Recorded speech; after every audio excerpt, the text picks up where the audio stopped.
So last week I took a closer look at iPadOS 13 and I showed you what are my favorite upcoming features when it comes to the OS. And this week I want to focus just on iOS 14 and changes coming to iPhone. So currently I have beta running on my iPhone 10, which is almost 3-year-old phone, but it's actually holding up pretty well.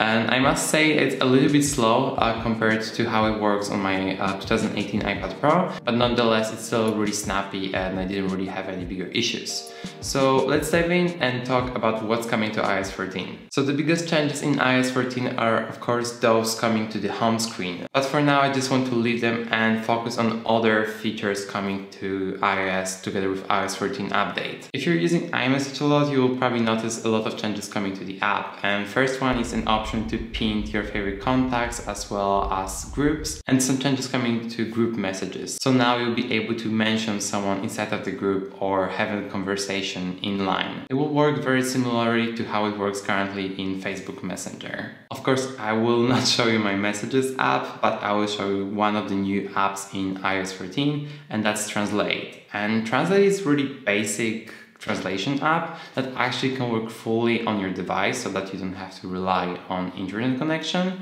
But as I said, it's very simple, and right now it doesn't even support that many languages.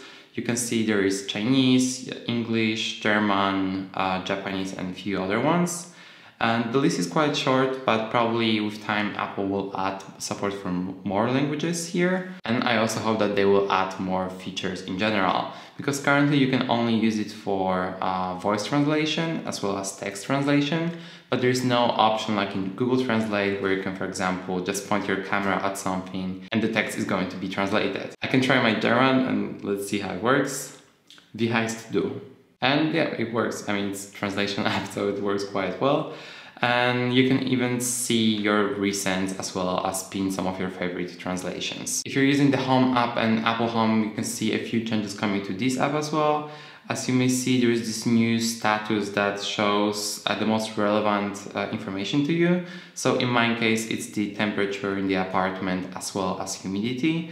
And if I switch to different rooms, I can also see things like motion sensors. And there is also a really cool feature coming to the lights with updates to Philips Hue, IKEA lights and all the other ones. That will allow you to use smart lights with a feature called adaptive lighting.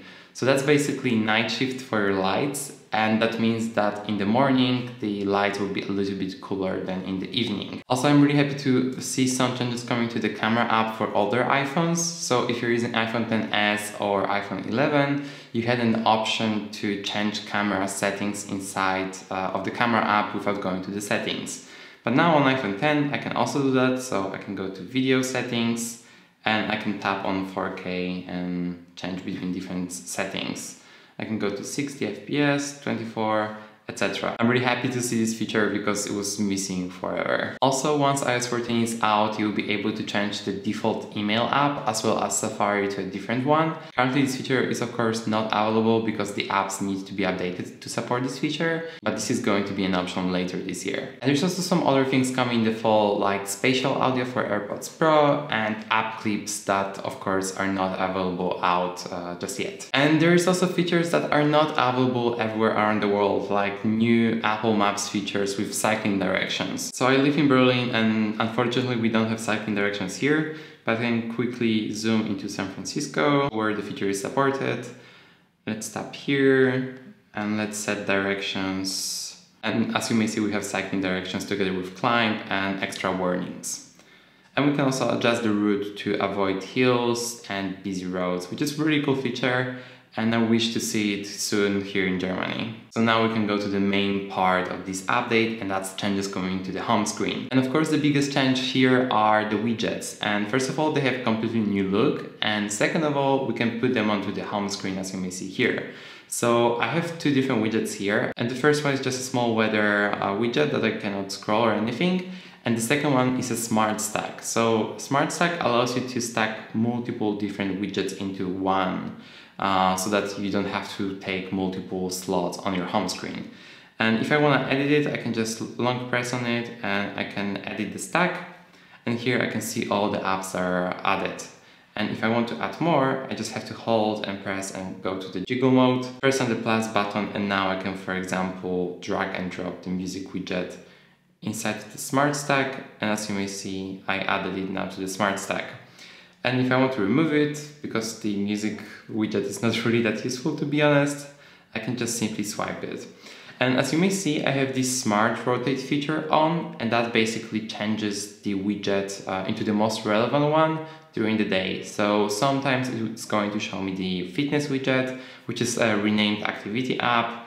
Sometimes it's going to show me calendar widget if there is any upcoming event, and sometimes it's going to be the Notes app. And there's quite a lot of customization when it comes to the widgets. For now, the only supported widgets are those from Apple, but of course that's going to change in the fall when apps will start getting updates. So adding a new widget is quite simple. So for example, let's add a battery widget. And as you may see, we have 3 different size options. So in that case, I want to add the biggest one. This widget takes the same amount of space as 4x4 grid of apps. So now I can just tap Add Widget, and it's really big. It takes most of the screen on iPhone 10, and I can simply just swipe it onto another screen. And I can swipe up, and as you may see, now I have 2 home screens. It's way too big for me, I'm gonna just quickly remove it. And now I'm back to having just 1 home screen. And actually home screens is another big part of this update. So when you tap the dots at the bottom of the screen, you may see I have 2 of them. And one of the pages I have on my phone is completely hidden. And that's a page that contains 8 different folders. And I can bring it back, done, and now I can go back here, but I don't really need it, so I'm gonna tap it back and delete it. You might be wondering how I can access all of the apps, and the answer is, of course, I can just use Spotlight, but I can also use a new feature called App Library. And App Library is basically like a drawer known from Android phones, but separated into separate categories. And these categories are the same ones that you may know from the App Store. And to be honest, for me, this feature is not that useful. I really like not having all of my apps in the home screen. But as I said, I simply just use Spotlight search, and it's much more convenient for me because I don't have to swipe anywhere, just swipe down. So for the home screen, that's mostly it. I didn't mention that before, but if we swipe to the right, there is still the Today view, so we can see all of our widgets, as well as the old widget. They're still here, they're still kind of supported. And as I said in my previous video about the iPad, I'm not sure if they're gonna stay here or maybe Apple is going to get rid of them. But you can also tap and hold, and you can add the widgets here without any issues. And there's also a few smaller changes, like the new Siri interface, like I was showing before on the iPad. So now it doesn't take the whole screen. And there's also support for picture-in-picture video. So if I go to YouTube on the web, that's very important because it's not supported by the mobile app. I can just tap to go to the full screen, and now I have picture-in-picture icon. I can simply tap it, and now I can scroll up and I can keep watching the video. And now if you double tap, you can change the size between medium, small and big one, or you can just do the same with 2 fingers and just slide it like that.